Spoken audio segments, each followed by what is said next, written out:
How will Samuel and Samantha confront the upcoming Riley's funeral amidst their emotional entanglement? As the soon-to-be alpha, how will Samuel deal with the political struggles within the pack and his personal feelings for Samantha? Dressed in a red dress, does Samantha's attire foreshadow a transformation in her role? And how will she play the part of being on the brink of death to deceive the entire pack? Join our pack. Subscribe to start your adventure. Chapter 55. Unless I'm not alpha. Thank you. Samuel spoke the words as I came back to sit on the couch. We had spent a sufficient amount of time crying in one another's arms, and after the worst of it had passed, we were left exhausted. I left to get water, hoping to revive us if only a little. When I returned from the kitchen, Samuel was almost back to normal. He was sitting on the edge of the couch, leaning forward and bracing himself on his knees. His brow was furrowed so deep that I almost couldn't see his eyes. Thoughts were racing across his face, but when I handed him his cup, they stilled. I sat down next to him. What are you thinking? Too much. Samuel shook his head, rubbing his bloodshot eyes. It's not that bad, you know. I attempted a smile to lighten the mood. Samuel raised an eyebrow. What's not that bad? Being human. You talk like it's a plague or something. It's really not that bad. Samuel looked at me for a long time. I held his gaze for as long as I could, but eventually I broke away. When my eyes traveled back to my cup, I heard Samuel sigh next to me. I've been told differently. Just because you're told something doesn't mean that it's true. Samuel shifted so that he was facing me. I leaned further against the arm of the couch, just out of reach of him. Samuel regarded the distance for a minute before throwing an arm over the back cushions and sinking further into their comfort. He let out a long sigh before he responded. From the moment I arrived here, it's been ingrained in my mind that wolves are better, Samantha. And do you really believe that? I bit my lip, suddenly unsure if I wanted to know the answer. My gaze flicked up to Samuel just in time to see the lines on his face crease deeper into the skin. I did. He nodded. Anger pricked at my heart. It was a sudden fire that sent sparks into my vision. Well, that's good to know, Samuel. I tried and failed miserably at keeping the venom from my voice. Apparently nothing had changed. Despite his past, his pain, Samuel would still forever hold himself above me and what he used to be. Samuel's distracted gaze shot back to me. I avoided it, swirling the contents of my drinks in my cup. His hand crept toward me but halted halfway there. I said, "Did Samantha not do? Things are more complicated now," he mumbled. I resisted the urge to roll my eyes. What's complicated about thinking you're better than someone? That you can treat everyone like dirt and control everything because you're a wolf? He shook his head and drooped his eyes. When everyone tells you something over and over again, it's hard to distinguish what is real and what you're just being told. After a while, you start to believe their words and it becomes a part of who you are. He paused, trying to catch my gaze. My narrowed eyes snapped to him and he flinched. Going against what you've always been told isn't easy, Samantha. It's changing the entire way you think. It doesn't happen overnight. I turned my head away and pursed my lips. The sudden fire of anger had just been doused, despite my best efforts to rekindle it. Samuel's words rang totally and completely true. There was no disputing him because I felt the same way. It seemed like so long ago I'd first met Samuel, and I had been terrified. Every interaction I'd had with the wolves only brought me pain and discomfort. Everything I'd ever heard about them was that they were ruthless, bloodthirsty creatures who were more monster than man. Then, Samuel proved to me that wasn't necessarily true. He was the first person to make me realize that not everything is as cut and dry as it's made out to be. I understood just how complicated it could be. After a few silent minutes, I let out a defeated breath. I think I understand what you're saying. Samuel gawked. You do. Don't give me that look, I snapped. I'm capable of changing my mind, too. A slow smile crept onto his lips. I'm sorry, I was just expecting a different reaction. A fight and yelling, maybe. But not this. I rolled my eyes and tried to keep the smile from my lips. Samuel looked too relieved for his own good. Yeah, well, I decided it wasn't worth it. I agree. Before I could say anything else, Samuel stood and gathered the pictures that littered the floor and coffee table. He placed each photo in its rightful place inside the cardboard box, arranging them so they wouldn't break.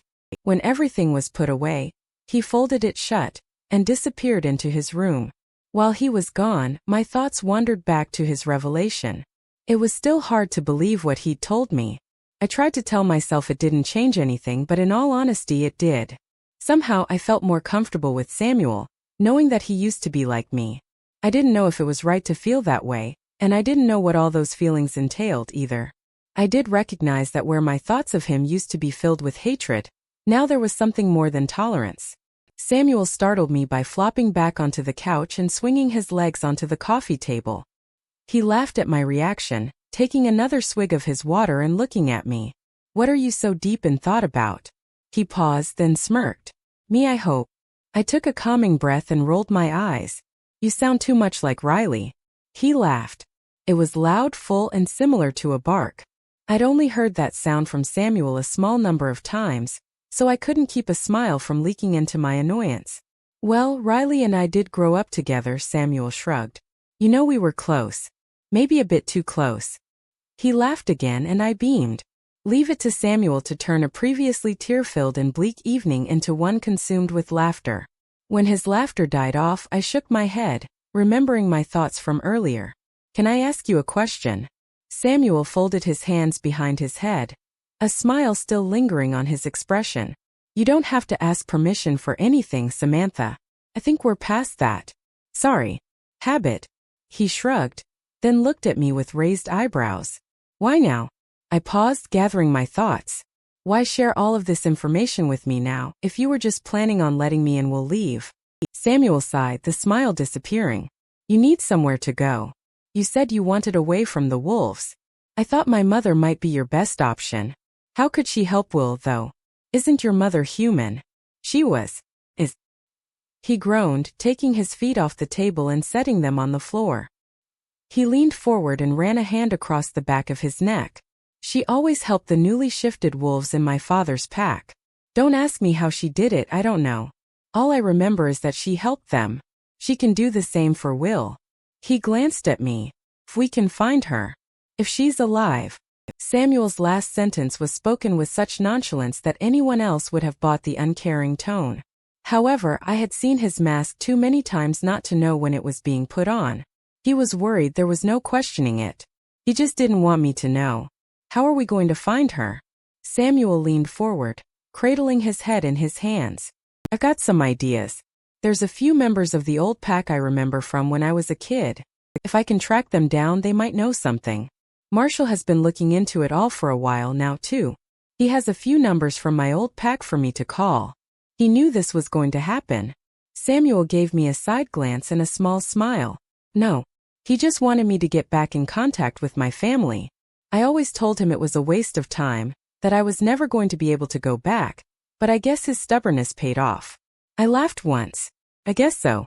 Samuel stood and picked up his drink from the table. He offered to take mine, and I gave it to him after downing the last of the water. He disappeared to the other end of the room where I heard the faucet running and the glass cups clinking together. I turned just as he shut off the water and leaned against the counter. "What are you going to do when we find them?" He looked up from the kitchen and back into the living room where I sat. Instead of coming back to the couch, though, he shrugged and began wiping down the cups. "Set up a place for you and Will to meet them." I bit my lip, fighting my next question. Like before, I was unsure if I wanted to know the answer, or to have my question imply something I didn't think I wanted. "Are you coming with us?" Samuel stilled and I rushed out my next words. "To see your family, I mean. I won't be joining you. But don't you want to see them?" I saw the visible tension seize control of Samuel's shoulders. "I can't. It's not safe. I won't be able to disappear like you. If I leave, then it will endanger your chances of escape." My brow furrowed. "Samuel, what's going to happen to you when we disappear?"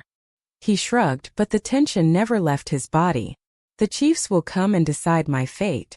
I am first in line for the alpha position, so it shouldn't be a problem for them to let me take it." I sensed there was more than what he was telling me. But Samuel breathed deeply. "If someone challenges my position, they will decide who is better fit. With the circumstances of Riley's death, they are going to be careful and meticulous about the whole thing." "You think someone will challenge you?" It was more of a statement than a question. "Bray. Usually, Samuel refused to acknowledge the potential mutiny within his pack. Anytime I brought up the possibility that everything that was going wrong could have something to do with the wolves, Samuel would refuse to speak on it. The pack is family, he would tell me, and that would finalize any conversation. But nothing ever added up, and my concerns were never resolved. These are the very reasons I was so surprised when Samuel actually answered my accusation. Yes, he said simply. Someone like Bray could challenge me. Samuel must have noticed my surprise because he quickly continued. It's not safe to speak badly of the pack in their presence, Samantha. If I entertain the thought of betrayal or weakness within ranks, people will latch onto it. They don't like uncertainty. They want to know we trust one another as a pack should. Even if that's clearly not the case. Samuel placed the cups down on the counter and meandered back into the living room, shoving his hands into his pockets. Yes, even if that's not the case. That's why we can't accuse Bray of anything. The accusation will only incite havoc within the pack. I pondered his words for a moment. Do you think Bray had something to do with everything that happened? To Riley. My voice grew small. Will. My mother. He was standing next to the couch now. Instead of sitting, he leaned against the back of it. I turned my body to face him. I don't know. I hope not. He paused, furrowing his brow. James is still a candidate. What happened to your family is too personal for Bray to be involved in. Though his words held finality, I could sense the uncertainty lacing Samuel's tone. He waved one of his hands though, continuing.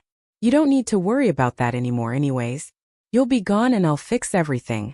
Unless you're not alpha. He grimaced. Unless I'm not alpha. Does the pack get a say in it? Surely they like you more than Bray. I twisted my hands in my lap. He flashed me a grin. Tell me, what would they like more about me? Samuel, I deadpanned. He sighed. The pack may voice their opinions, but it is ultimately the chief's job to ensure the pack is run by a capable alpha. If not, they'll have more issues with the pack later. Then they'd have to get the Grand Alpha involved, and to be honest, no one wants that. Confusion must have been evident on my face once more. Before I could even question him, Samuel was explaining. I'm sorry, I forget you didn't grow up with all of this. He paused with his mouth hanging open in thought. There are 6 chiefs and 1 Grand Alpha. Together they make up the council. They're the ones who make the decisions for the entire werewolf population. Usually, the chiefs handle everything and the Grand Alpha only intervenes when the chiefs need help, which is rare. So he's more of a figurehead. Not really. He's just never seen and no one wants to see him. In the past, every time he's visited a pack, it was because they were conspiring against the council, though he's threatened to intervene for other reasons as well. Every time he shows up, packs are killed. That's the only way to ensure peace. I took a deep breath. Brutal. Samuel nodded. That's why it's best for the alpha transition to go smoothly. I bit my lip, thoughts swarming my mind. But, what would happen if Bray becomes alpha? What about Goldie? Didn't you say she was something too? Couldn't she take the position? What about you being human? Does that change anything? He grimaced. Goldie's the beta female, yes. But unless she wants the position, which she doesn't, the chiefs won't consider her for alpha. His fingers tapped on the back of the couch as he answered my next questions. No one else knows what I used to be. As long as they don't find out, nothing will change. His words incited another thought. I looked up at Samuel for a moment, taking in his ragged state, creased brow and bloodshot eyes. His arms were holding too much of his weight against the back of the couch, and his knuckles were white. He was beaten down and exhausted. Do you want it, Samuel? He looked at me, startled. Do you want to be the alpha? I repeated. His mouth was slightly agape and his gaze wouldn't leave me. For a few moments, the truth was written plainly on his face. Then he shook his head and took a deep breath, giving me a tight smile. You worry too much, Samantha. You'll be long gone before any of this happens. I opened my mouth to dispute, but as I did, Samuel's pocket beeped. He pulled out a phone and squinted his eyes, reading a small message printed on the screen. After a moment, his shoulders tensed again. We have to get back. What's going on? The phone slipped back into Samuel's pocket. Nothing's wrong. We just need to get back. I've got to speak with Marshall and have him start gathering the numbers to call. You should sleep. Samuel was already walking back across the room toward the front door. He paused, looking back at me. I held back a sigh and stood slowly so as not to disturb any healing injuries. Samuel looked like he wanted to help but ultimately thought better of it. When I came to stand beside him, we both hesitated at the door. I took a quick last look at the apartment and had the sudden feeling I wouldn't be coming back. The thought tugged at my heart in strange ways. Samuel watched me as my gaze scanned the rooms, then came back to him. He gestured toward the broken front door, and before I could stop myself, I took his hand in my own. Samuel gave me a sad smile before squeezing my fingers against his own and leading us out of the building. Chapter 56 Unconscious Vegetable of a Brother. The journey to the house was uneventful, but the further we drove from Samuel's apartment, the more distant he became. The drive began with us holding hands and smiling at the sunrise, but by the time we arrived at the house, Samuel's hands were plastered to the steering wheel, and his mask was back on. The short walk to my bedroom was the same. Samuel dropped me off outside my door, mumbling something about needing to wake up Goldie. He left me standing in the doorway without another word. I stood in the hallway for several moments. My bed called to me. My head was spinning. Despite this, I turned away from the door and trudged down the corridor. I was exhausted and overwhelmed, but I knew Will would be awake soon. He was always a morning person, no matter the circumstances. My only consolidation as I turned from sleep was that I could collapse onto Will's bed as soon as I made sure he was okay. He was likely going to be too tired to carry a lengthy conversation anyway.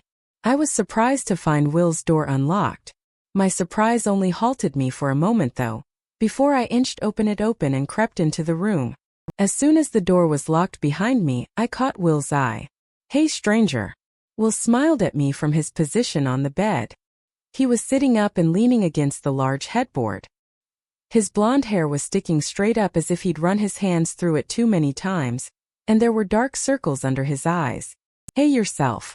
I walked over and sat in the chair next to the bed, crossing my legs and resting my chin in my hands. "How'd you sleep?" Will looked me up and down. "Better than you." I laughed once. "That's probably true. What did you do last night? You should have slept. You never could pull an all-nighter." I raised one eyebrow. "Why do you automatically assume I did something?" He rolled his eyes and tilted his head while gesturing to my body. "You're wearing the same clothes I saw you in last time." I lowered my gaze and half smiled at the floor. "I could have slept in these." "'Kay, sure. I believe that." He folded his arms and smirked. "I don't appreciate the sarcasm. I never asked you to." "Someone's in a good mood," I laughed. He shrugged and rolled his shoulders back. "I'm feeling better. Got some good sleep." I narrowed my eyes. "So those dark circles are just for decoration." "Allergies. What can I say? I'm allergic to dogs." We both burst into laughter. I couldn't keep the smile off my face as I looked Will over. Compared to before, he almost looked like a new person. He was wearing clean clothes, there wasn't any blood caking his skin, and his movements were smooth and light. Though there were plenty bruises along each of his limbs and permanent shadows of exhaustion under his eyes, he was doing better. My gaze lingered on his for a moment and I smiled wider. "Your eyes are back." Will's hand shot up to cradle his face. "I didn't know they left." I laughed again and pulled his hands back down to his lap. "They're not red anymore, genius." He looked at me for a moment and I further studied his eyes. They were the familiar dark brown I'd always known. They brought back memories of late nights, comfort, and home. It had been too long since I'd seen them. "Your Samuel told me they would change color a bit. I haven't been keeping track." I shook my head, smiling to myself. "Well, you don't exactly have a mirror or anything to do that with." I folded my arms. "And he's not my Samuel." "Sure. Whatever you say." I rolled my eyes. "So how are you feeling exactly?" "Better." Will nodded, shifting his weight and pulling blankets around his waist. "A bit. I mean, I'm getting used to it. Everything just hit me all at once and it was overwhelming. Now that I know what to expect, it's easier to deal with it. Plus, my body isn't being ripped to shreds, so that's nice." I can imagine I cringed. "Sleep is helping. The more time that passes, the better I feel." I bit my lip, and before I could utter a word, Will rolled his eyes. "Spit it out, Samantha. Do you feel any differently?" He pursed his lips and spoke after a moment. Yes. My head is constantly pounding. When I'm awake, I'm restless, no matter how exhausted I am. Is there I paused, my face twisting. Wolf inside you. Will looked me once over, narrowing his eyes. Yes. And how do you feel? I trailed off, suspending my open hands in the air. How do I feel about that? Are you my therapist now? I folded my arms and huffed. No. I'm just trying to gauge how you're doing. He sighed and shook his head. I'm not going to sit here and talk about feelings. That hasn't changed. I will tell you that it's weird and annoying and I hate every moment of it, but I'm adjusting. You don't need to worry about me. My face softened and my hands fell into my lap. I just want you to have someone to talk to. This is a lot. I can't even imagine, and I'm so sorry, Will. Really truly sorry. This should have never happened. No, it shouldn't have happened, but it's not your place to say sorry for it. I took a small breath. Do you know whose place it is, then? Will pursed his lips again. His frame went stiff and he turned to look at the wall. Think so. Are you going to tell me? He sighed and turned back to face me. James. My breath hitched in my throat. I stared at the space between me and Will, trying to absorb the information. I knew Will was waiting for my response, but I couldn't bring myself to speak. You look surprised, he commented. I fought for the right words. I guess I am. Will scoffed. The sound brought me out of my trance, and when I looked back at him, his face was contorted in rage. I don't know why, he spat. I looked around the room and shook my head. I thought it was Riley or Pack丨maybe. Why would they bother biting me? It's a long story. I kept my gaze averted from Will and kept looking around the room. How do you know it was James? Will was quiet long enough for me to look back at him. He was already staring at me through slits for eyes and folded arms. I'm not sure. Come on, I huffed.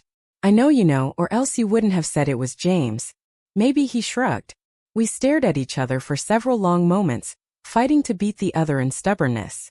I knew Will was holding back his information because I wasn't telling him the entire story of Riley. In the end, I also knew he was much more headstrong than me. It is a long story, I reiterated. I'm tired. I'm sure you have a simple explanation. Mine could take hours. Will smirked. I'm waiting. I don't even know where to start, I sighed, running my fingers through my tangled heap of hair. I already told you about Riley. He expected certain things of me, and if they didn't happen, there were consequences. Will cut in, holding up a hand. He threatened you with me. Among other things. He threw his hands in the air. Of everything he could hold over you, why would you let it be your nearly dead and unconscious vegetable of a brother? Do you want an explanation or not? He grumbled before gesturing for me to continue. To be honest, I'm not sure of Peyton's motivation. I've gathered that he wants to be alpha, that much is apparent, no matter if anyone will admit it or not. I guess I just don't get a good feeling about the guy. Maybe he's trying to get to Samuel through me. Maybe he had some scheme and wanted you to join him. I don't know. I waved my hand to the side. It doesn't matter. Now I know it was James. Will began to nod. You're right. That did take hours. I don't know if there's enough time for my side of the story. Will. I half cried, looking at him with desperate eyes. I've been waiting to hear who bit you for ages now. This isn't a joke. He smiled at me, but it began to dim. Soon he was staring at the wall again. I woke up when it happened. I sat up in my chair. You woke up? In the hospital. Just for a few seconds, he mumbled. The pain was enough to wake me up long enough to see James standing in the room. Did he say anything to you? No. Did he do anything else? Not that I know of. I was out again before he left. Honestly, I thought he was there to finally kill me. My voice lowered to meet Will's. He wouldn't have killed you. It's how he kept Mom on his side. Will looked at me for a moment before shifting away again. The moment I caught his glance, I noticed his eyes change back to red. Have you spoken to anyone else since you came here? I quickly changed the subject. Just your Samuel, he clipped. And some woman who wouldn't actually speak to me. I haven't seen anyone but you in a while, though. Actually, he paused, shifting his weight and stretching his limbs. I was going to ask you about that. Is there any word on when I'm getting out of here? I was going to ask your Samuel or the blonde, but I haven't gotten the chance. I think I'm past the stage of out-of-control killing, don't you? Well, I do have some sort of word on that, actually. It's not exactly good word, though. I paused, and Will's hopeful eyes turned despondent. I gave him a sad smile before continuing. The bad news is that you've got to stay in here for 2 more days or something. It might be 1 now, actually. I massaged my temples. I don't know what day it is anymore. Will stared at me without sympathy. You should get that figured out. Thanks, I deadpanned. I'll get on that. Is there good news? My hands went back to my lap and I nodded. Yes. When you get out, we're both leaving. We're getting out of here and going north. Will looked at me with wide eyes. North? Yes. Away from the wolves, this town, everything. There are some people we are going to meet who can help us. We'll be safer up north. There are less wolves. It's where I was heading before everything happened. His brow furrowed. Safer, he repeated. I took a breath deeper this time. Safer. Samuel has a plan, and if everything works out, then we'll be free from all of this. I smiled, but the expression fell when I regarded Will's demeanor. He was breathing heavily, staring at me with red eyes. I can't just leave, he scowled. It's not an option for me to run away from the wolves. I am one now.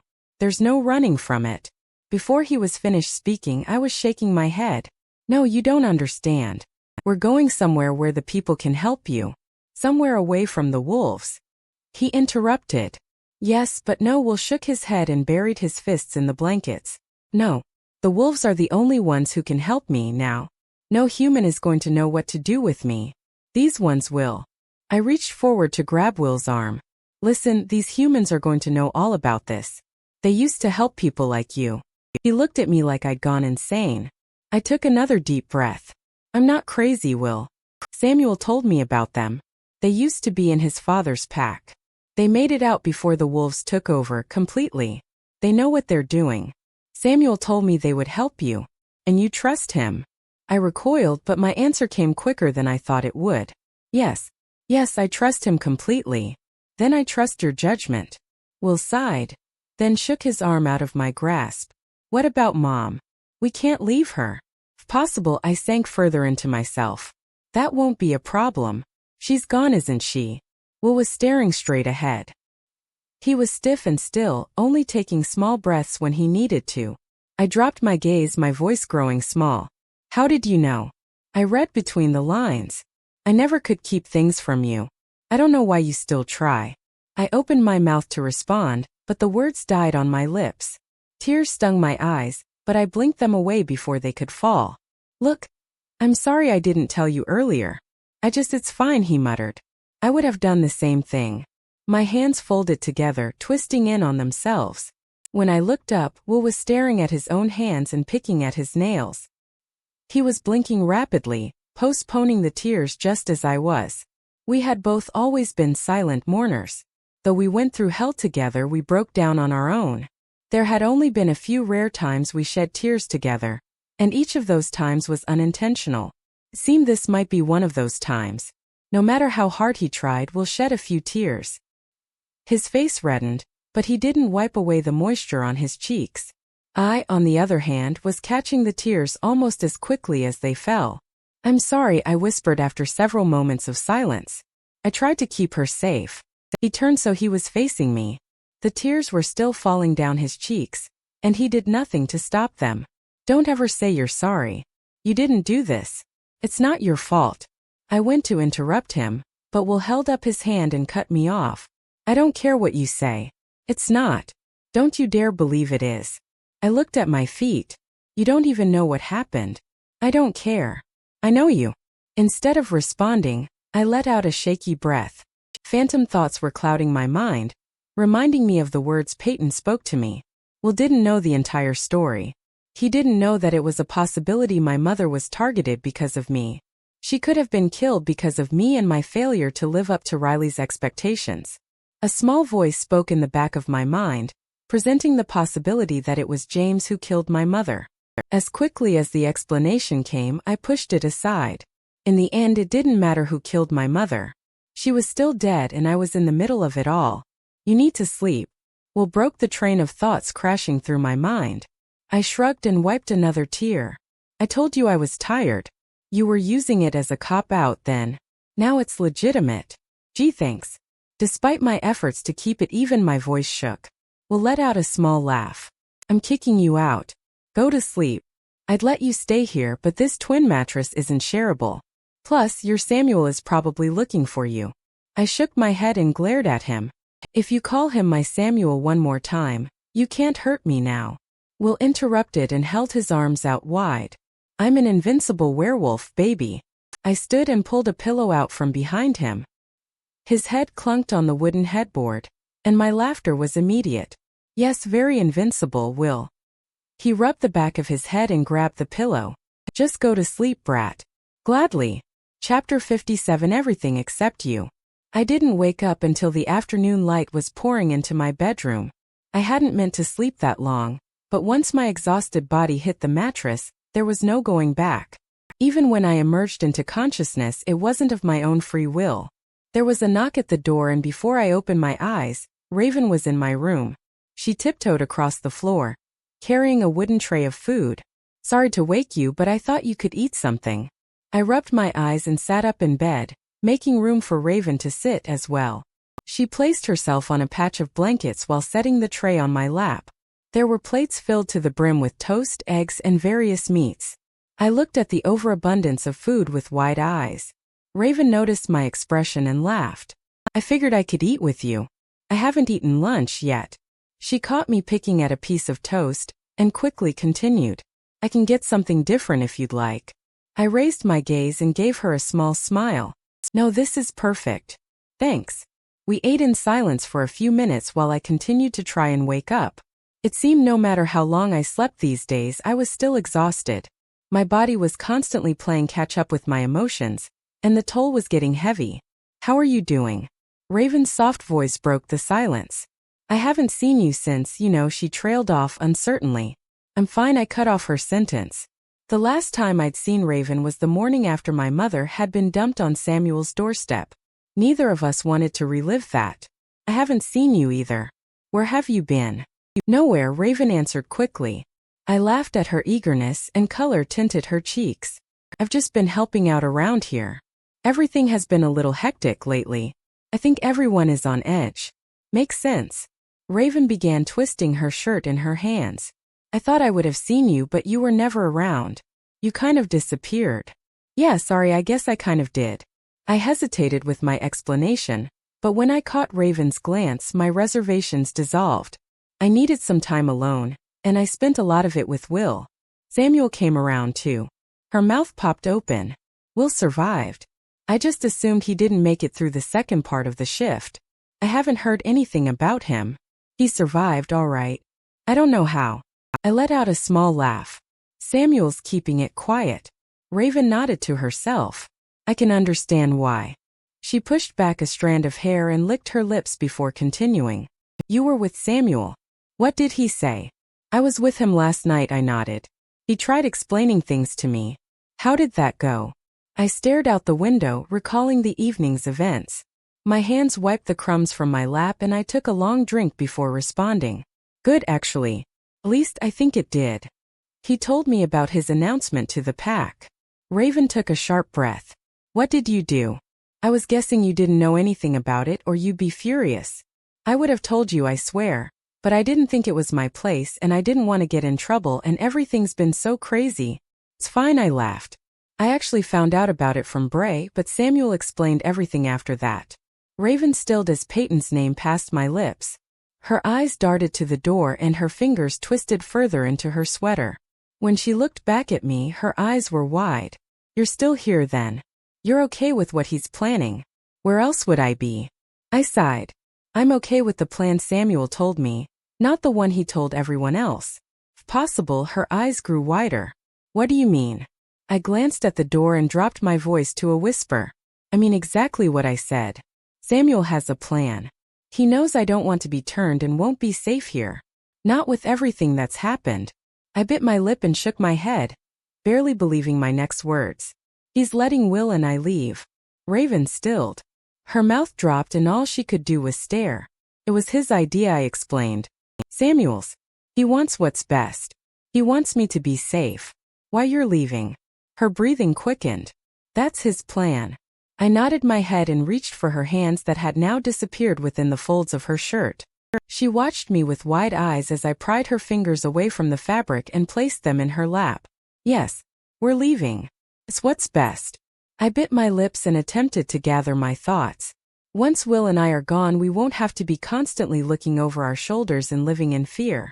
We can be free of everything. Even Samuel. Her question caught me off guard. My gaze fell from her concerned eyes to the floor. My thoughts raced around one another until I wasn't even sure I was thinking at all. That wasn't a problem, though. I didn't want to think. I wanted to act. The only way to ensure Will and I would be alright was to stop thinking and start moving forward without looking back. We'd already lost too much. We couldn't risk losing any more. With that in mind, I told her even Samuel. Raven nodded and placed her hand on my knee. Maybe it's for the best. When are you leaving? During Riley's funeral. So soon. Where will you go? I bit my lip and snuck a glance at Raven's crestfallen face. It wasn't the best idea to be speaking about what Samuel told me, but Raven was the closest thing I considered to be a friend. She'd been there with me when things got out of control. She'd talked with me when I was on the edge of falling off countless emotional cliffs. If anything, she deserved to know. When I'd finished telling her the basics of what Samuel revealed of his past, we were both quiet. She was processing the information and I was left to my own thoughts again. The air in the room was thick but not with tension. It was heavy with the imminent future. In the end, Raven let out a deep sigh. I never knew. Her words pierced my heart. Very few people do. I'm so sorry, Samantha. When I looked up, there were tears in Raven's eyes. Though I was confused at her overabundance of emotion, I brought her in for a hug. She wrapped her arms around me as if I was the only thing anchoring her to the earth, and after a while my grip mirrored hers. I'll miss you, you know. Raven broke away and looked at the ground. You've been kind to me. I stared at Raven's face, memorizing each and every crevice. She was wrong in what she said. She'd been kind to me. I had used her on multiple occasions, snapped at her when she tried to offer comfort, and burdened her with all of my troubles. She never once complained, and I knew who the true saint was in our situation. Raven was a friend and I was playing catch-up. When my next words left my lips, they surprised us both. Come with us. Raven's breathing hitched. What? A small smile curled onto my face. Come with us, I repeated. There's no reason for you to stay here, is there? Well, no, but... Then you have every reason to leave, I urged. Raven stumbled over her words. I guess you could look at it like that, but I don't know. I'd only slow you guys down. Plus, you're trying to get away from the wolves, not bring them with you. My smile turned genuine. I can bring the good ones. Raven's words halted and frail grin enveloped her features. The expression was hesitant at first, and she couldn't look at me while holding it. After a minute, though, she raised her tear-brimmed eyes toward me. That would be nice. My heart leaped at her words. I hadn't realized it, but having Raven come with us was the best idea I'd had yet. She could help with Will's shifting. She could navigate the forests. She could help us leave and never look back. She could be an actual friend. I pulled Raven in for another hug. She was stiff, but her arms wrapped around me nonetheless. She was the first to pull away, though, and when she did, she lifted herself off the bed and grabbed the empty tray. I should be going. Her shift in demeanor startled me for a moment, but I quickly recovered. Of course. Thanks for the food. She smiled at the floor and began to retreat from the bedroom. When she was at the door, another thought hit me and I called out to her. Wait, Raven. She looked at me expectantly and I sighed. Could you have Samuel come down here? I'd get him, but I'm not sure if I'm supposed to leave the room or not. What with everything going on and all. Raven nodded, then left. The minutes passed in silence after that, and I took the time to comb through my hair with my fingers. My thoughts wandered to anything and everything. For once, there wasn't some large dark cloud hovering over my shoulders, tempting panic attacks and breakdowns. For once, I could think freely and without consequences. Sure, there was plenty of turmoil still raging through my life, but I liked to think the worst was over. I liked to entertain hope now.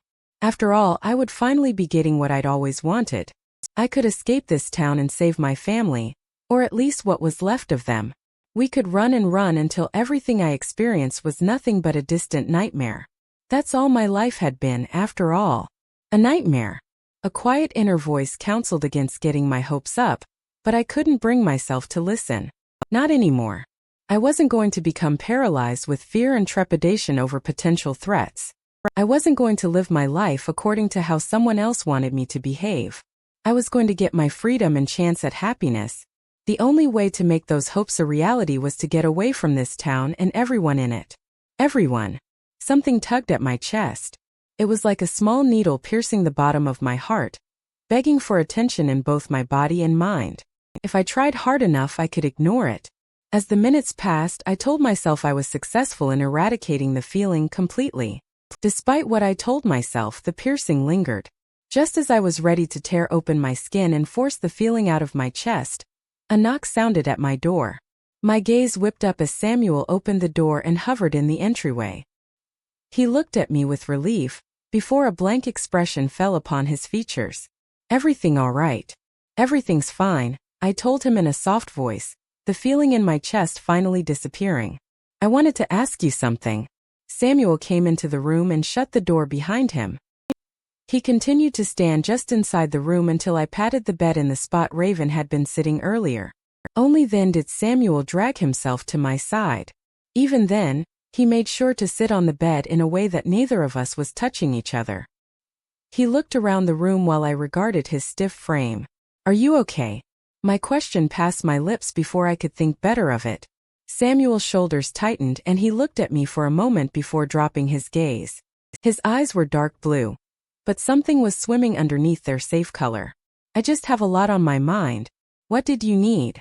"You seem—" I hesitated and gestured to his rigid body. "Stiff." Samuel didn't answer but instead resumed his staring contest with the floor. "What's going on?" I eventually asked. He sighed and turned, flashing me a cold glare. "Riley's funeral is tomorrow and there's a lot to plan for. It's a big ordeal. The pack has a lot to say and contribute. We're combining a few other funerals so there's more to handle than normal. On top of that, I've got a literal pack of angry wolves demanding we go after the humans that supposedly killed their friends and family. Little do they know, 2 of them are hiding out right under their noses until everything dies down and we can figure out what really happened. Bray's busy trying to overthrow me, and the chiefs are coming to visit the pack in less than a week. I have to get you and your brother out of here without causing any sort of suspicion. So yeah, you could say I'm a little stiff." Samuel tore his gaze away from me and let out a sharp breath. I stared at him with wide eyes, my own breathing caught in my chest. "Right," I choked. My heart fell to the floor. "I'm sorry. I should have realized." Tense silence blanketed the room. It seemed to go on for hours, and the entire time I cursed myself for being so naive. Of course, Samuel was going to be stressed. He wasn't some perfect being who handled every situation without a care. The worst part was that I knew I was only adding to his burden. "I really am sorry," I uttered. "I wasn't thinking. I never do, really." My uncomfortable laugh cut through the strained silence before it died off and left the room feeling cold and desolate. "Is there anything I can do?" Samuel's shoulders fell. He ran a hand down his face and rubbed his eyes. "No, I'm sorry. There's no reason for me to snap at you." He sighed. "Don't worry about it. Everything is under control." Despite his words, Samuel's frame stayed hard. He folded his arms and tucked his hands away, turning slightly away from me. His head was bent, but he gazed at me through hooded eyes. "Are you sure?" I started to reach for his arms to ease the tension but dropped my hand halfway there. He shook his head. "Did you need something?" It took a minute for my thoughts to catch up to my mouth. I rubbed up and down my legs as my heart picked up its beating. Samuel continued to watch me, though curiosity now danced in his dark eyes. "I don't know about this anymore, but I was talking to Raven earlier and I might have invited her to come with us," I rushed. I hadn't thought about it when I was speaking to Raven before, but having her join us might present difficulties for Samuel. I didn't know the full extent of his plan, and it's possible I might have just ruined it and added even more to his stress. Samuel paused, then shrugged. "Okay."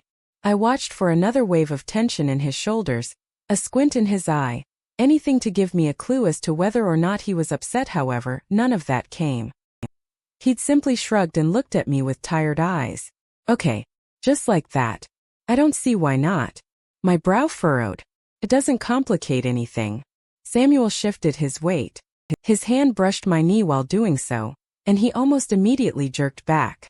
Maybe a little, but it's not a big deal. It's fine. It's probably a good idea. I can fill her in on everything later. I watched Samuel move further away on the bed and scrunched my eyebrows together. Why do you keep doing that? Doing what? He snapped, flinching away from me. His shifting body paused. Then almost too casually he shrugged. I don't want you uncomfortable. You do the same thing. Uncomfortable. My eyes narrowed. I do not. Samuel sighed and ran a hand along the back of his neck. It doesn't matter. He raised his head and gave me a forced smile before changing the subject. How are you at acting? When all I could answer with was a blank stare, Samuel let out a small laugh and lowered his voice. You need to make everyone believe you're dying. He tried to keep his voice lighthearted, but I recognized the underlying stress still lingering from our conversation. You'll have to make an appearance at the funeral. No one has seen you yet, so they expect you to be there no matter the circumstances. If I were to have bitten you in the morning and you didn't take well to it, by evening you'd be on your deathbed for the entire pack to see. Why would you bite me in the morning then? Samuel's voice was barely a mumble. It'd be setting the scene.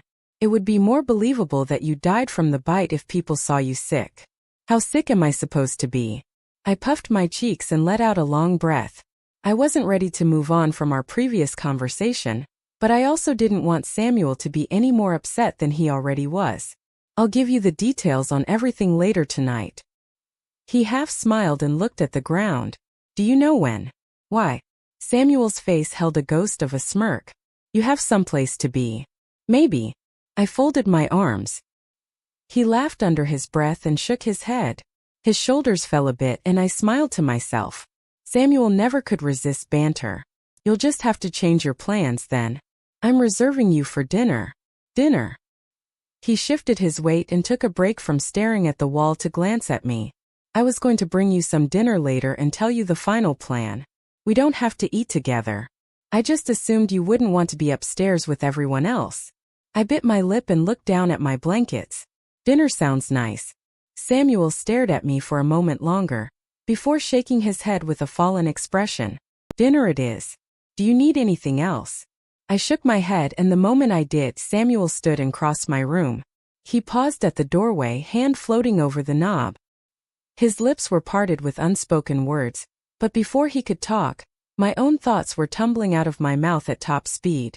I never thanked you. Samuel glanced back at me. Think you have? Well then I'm thanking you again. I don't know what I would have done without you when everything happened, Samuel. Really truly I don't. I've been thinking a lot lately, and if it weren't for you I don't know where I'd be. You kept me sane. His voice was a mumble. You'd be thousands of miles away with your family. I kept my gaze on the floor and took a shaky breath. Maybe, but what happened happened. Neither of us can change that. I mean, sure, things haven't been easy or great the past few weeks, and everything that's happened has been my worst nightmare. I paused, knowing the words I wanted to say, but unable to let them simply pour out of my mouth. It took another few breaths and several moments of silence before I was able to mutter, everything except you. My eyes traveled across the room and up Samuel's body until I rested my gaze on his expression. He was torn in 1,000 different directions. Physically, he was still halfway out my door, however. The look on his face told me he wanted nothing more than to forget everything and stay by my side. When it grew to be too intense, I lowered my eyes to his chest. I just thought you should know. You have no idea what that means to me, Samantha, he sighed contently. I never knew you were such a sap. My laughter was abrupt and high-pitched. It startled the both of us, but Samuel quickly broke into a lopsided grin. Before I could say another word, he nodded to me and left the room. Chapter 58. Too good. I had never owned a dress. They were impractical, expensive, and too much for me to handle. There were never any events that I had to attend in which I would have to wear a dress either. There was nothing in my life that would warrant such lavish attire, at least, not until today. The red material of the dress flowed down my body in comfortable waves. It was loose-fitting with small straps that dangled precariously on my shoulders. Despite my unease in the item of clothing, I was comfortable. The material was soft, and I finally had shoes that weren't aged beyond their years. When Samuel first showed me what I'd be expected to wear to the funeral, I was more than tempted to scream at his audacity. He found the situation humorous, telling me that my reaction was exactly what he expected. Then, he laid out a perfectly planned argument, explaining all the reasons I would be expected to wear the dress. Eventually, there was nothing I could do but agree with him. That was last night. Like he'd promised, he brought down dinner and a plethora of information. Plans were finalized, supplies were packed, and everything was set in place. Everything was ready to send Will, Raven, and I on our journey to freedom. At least everything was ready physically. My mental preparation was still in process. I'd spent the entire day attempting to sort through that mess. I'd been confined to my room to begin the ruse that I was ill. Will's room had been emptied, and he'd been relocated to one of the lower basement rooms, the ones no one ever bothered to visit. During my time alone, there was nothing to do but think. However, it never resulted in anything. I had meant to sort through my thoughts and emotions, but now, when I was merely a few minutes away from entering the lion's den, I was more confused than ever. My heart and mind were at war with one another, and each was competing to be heard the loudest. Things had changed from when I first met Samuel. In some aspects, it seemed like my entire life had changed. I realized that I no longer blamed Samuel for anything that happened, though it was difficult not to blame his species. The longer I thought about that, the more I couldn't decide if there was anything separating the two. Samuel was a wolf and I was a human. The two were never meant to mix. Then again, they had been mixed before. The impossible reality of two opposing species joining together had been accomplished by none less than Samuel's family. His mother and father could have set the precedents for our races to coexist, but instead another wall was built when they were torn apart. This was a wall that I couldn't decide if I wanted to break down. Thoughts like these and countless more along the same lines filled my head until I wanted to scream. There was no winning. There was no peace in the midst of my inner turmoil, and I didn't think there ever would be. A knock sounded at the door, ripping me from my day of self-pity. I hurriedly ducked back under the countless thick blankets on my bed, ignoring the immediate heat that enveloped my body. Before I could close my eyes to feign sleep, the bedroom door was eased open and Samuel entered. "You nearly scared me to death," I laughed, pulling the blankets down and sitting up. "I didn't know it was you." He smirked, hovering just inside the doorway. "I told you that no one else would be coming down here." "Yeah, well, you never know." Samuel laughed once and tilted his head. "That's true." He glanced at his wrist. "Are you ready? It's about time to head up." I nodded and pushed away from the blankets, slipping out of the bed that had become my only safe haven. When I turned back to Samuel, I stopped short, looking at him for the first time that night. He was dressed in a gray weathered suit, complete with a red tie loosely hanging around his neck.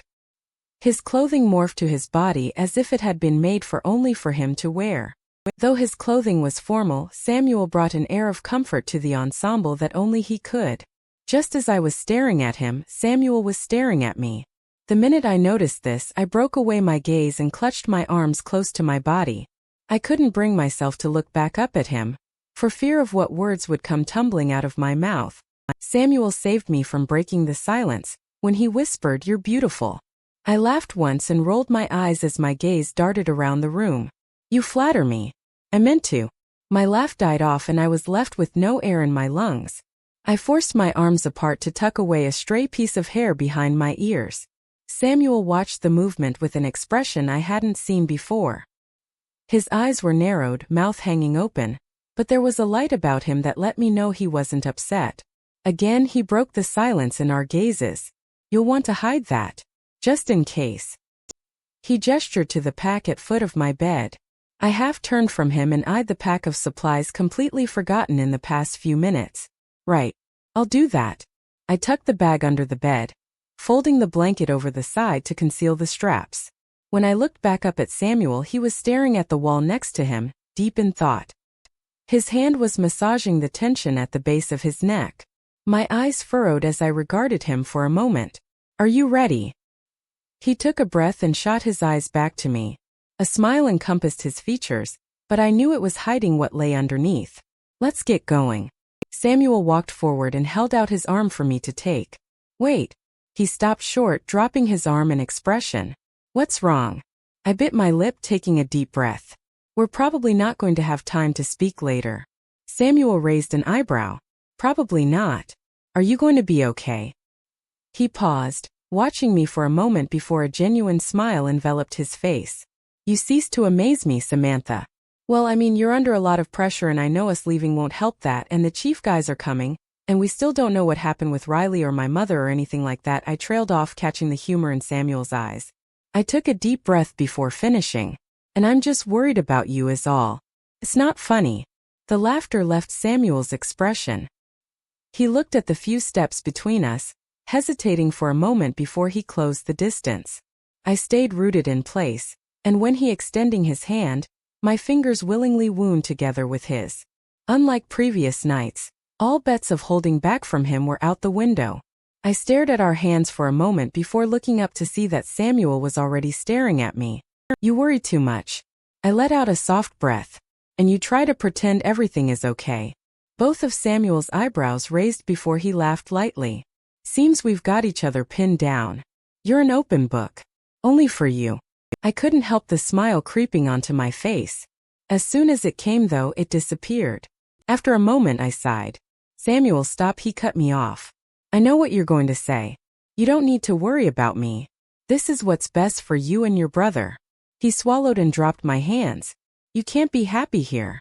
Maybe you could come with us. My words surprised us both. Samuel shot his gaze back to me, confusion dancing in his eyes. I could only shrug, not willing to take back what I'd said. Raven's coming. We're going to find your family after all. Maybe you could see them and we could all. I can't leave my pack. Samuel raised his hand and shook his head. My eyes met his, searching their deep blue depths. I tilted my head and asked, do you even want to be alpha? He was quiet for a long time.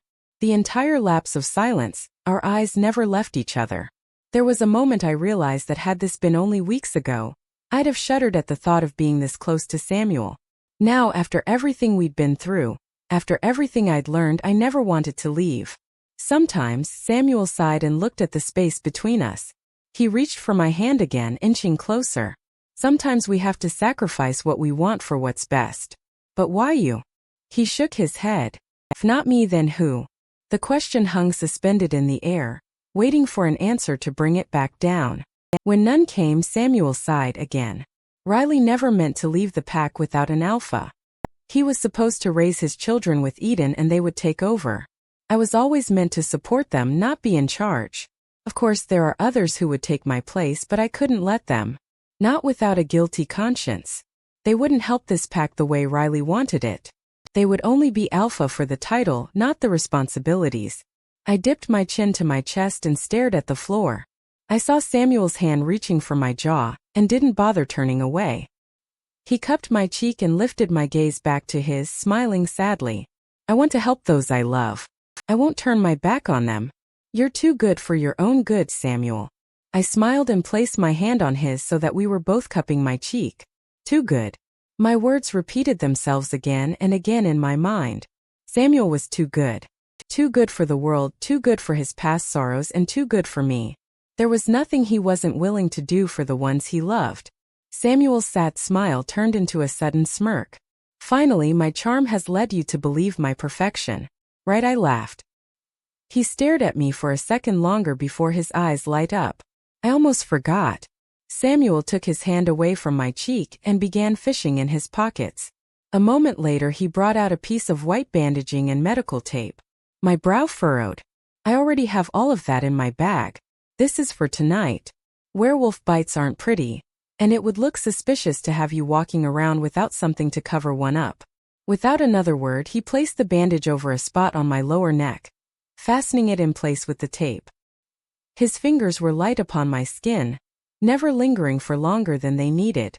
There, he said after patting my neck. All better. My hand lifted to feel the bandaging. Quite an impressive job there, Wolf boy. Who knew you were a doctor too? Samuel laughed my favorite laugh. I'm full of surprises, Sammy girl. I rolled my eyes as Samuel reached for my hand. He directed me out of the room and into the hallways where we walked side by side through the rest of the house. By now it was deserted. Everyone had already left for the funeral, and we were the stragglers. When we reached the back door, I looked around one last time.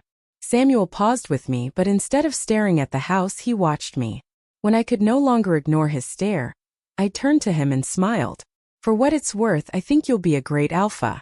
Don't let the story end. Subscribe to continue our wolf pack legend.